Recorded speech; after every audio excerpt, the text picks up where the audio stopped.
Hey everybody, and welcome to week 8. I hope you guys are doing well. So, these 2 weeks that we're in right now, week 7 and now week 8, are focused on critical analysis. And that's divided into two parts. Last week we did critical reading, or analytical reading, and this week we're doing critical writing, or analytical writing. So, uh, critical reading is all about a type of reading that is analytical, where we're not just thinking about what the writer is saying, not just the what of the message, but also the who. So, who is the author? What is the publication? And are they biased in any way? Do they have a relationship to the topic that they're writing about that might give them a conflict of interest? And also, are they a reliable source? Are they well informed? Things like that. As part of critical reading, we're also thinking about the how. So, how is the writer proving their argument? How are they supporting their argument? Are they using things like pathos to maybe manipulate the writer? What support are they using? And critical reading is a way where we can assess that.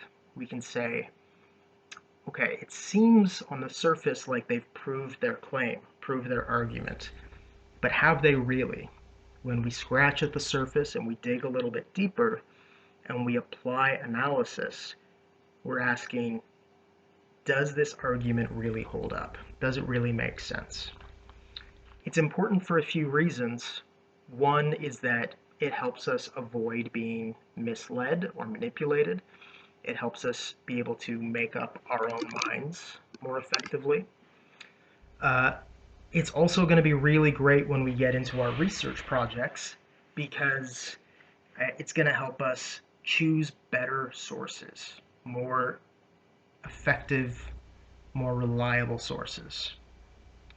And the third reason it's really important is because it helps us do critical writing, which is what we're focused on today.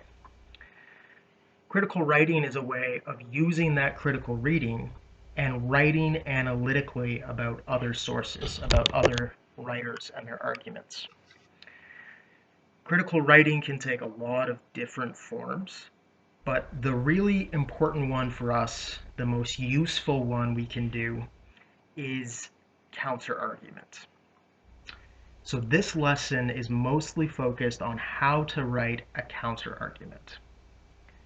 And what counterargument is it's a way of looking at an argument that you disagree with, looking at a point of view that you disagree with, and then exposing the flaws in the argument so that you can show your own reader why that argument doesn't make sense, why your reader shouldn't be persuaded by that other opposing argument. So I want us to just for a second think about one of the first things we did, which was the persuasive argument on the topic of gender neutral parenting. Now, if you wanted, you could write an entire essay on gender neutral parenting. Let's say that you took the pro gender neutral parenting. You thought it was a good thing. You thought it was going to help children. It was going to help society overall. Now, you could write an essay with persuasive paragraphs where you show all the benefits of gender neutral parenting. And that would be great. But if your reader sits down to read that essay, in the back of their mind, they may already be thinking about the opposing arguments. They may be thinking about things like bullying or how it's going to affect a child's sense of identity as they grow up. And so they won't be completely convinced if you're just completely ignoring that opposing side of the argument. So, what counterargument does is it says, okay, some people or some other author is saying this. They're saying that gender neutral parenting won't work and it's going to lead to bullying. But I'm going to tell you why that author is incorrect. I'm going to analyze their argument. I'm going to look into the details of their argument. And I'm going to expose the flaws in it and show you why You, the reader, shouldn't be worried about that. It's a very, very useful, very important persuasive technique, because what it does is it neutralizes that opposing argument for your reader.